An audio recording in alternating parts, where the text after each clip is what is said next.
Hello everyone, welcome back. This is Meganadha. In this module we talk about one of the four pillars of object-oriented programming, which is polymorphism. We already learned about encapsulation, which is grouping of variables and methods into a class. We also learned about inheritance, where reusing the base class methods in the derived class. And now we talk about polymorphism. So let's get started. Now polymorphism, if you take a word polymorphism, so poly means many, morph means forms. So polymorphism stands for many forms. Now let's see.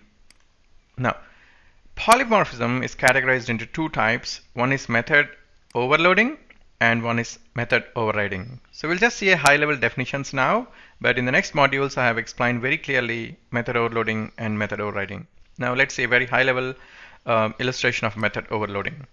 Now if you have a class mathematics, and let's take there is a method called add, which adds 2 parameters.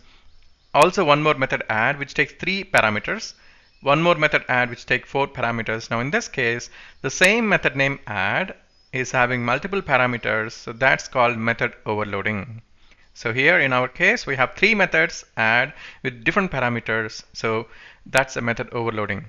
And coming to method overriding, now let's take there is a base class and which has one method, and in the derived class we don't want to reuse the same method, we want to give some new definition of it, then we override.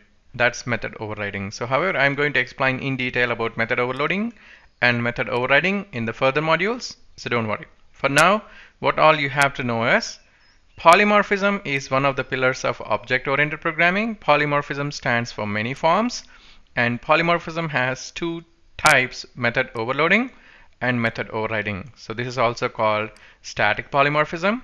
This is called dynamic polymorphism. So we're going to see in detail in further modules. Thank you and see you in the next module.